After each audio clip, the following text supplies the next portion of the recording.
አሰላሙ አለይኩም ወራህመቱላሂ ወበረካቱ። ሰላም እንዴት ናችሁ? ዛሬ ለሴት እህቶቻችን ትልቅ ነብያዊ ብስራት። ነቢያችን ሰለላሁ ዐለይሂ ወሰለም ሴቶችን እንዲህ ብለዋቸዋል። 4 ነገሮችን ከሰራችሁ በፈለጋችሁት የጀነት በር መርጣችሁ ግቡ ትባላላችሁ የውመል ቂያማ ብለዋል።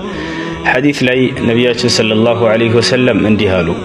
إذا صلت المرأة خمسها وصامت شهرها وحافظت فرجها وأطاعت زوجها قيل لها ادخل الجنة من أي أبواب الجنة شئت.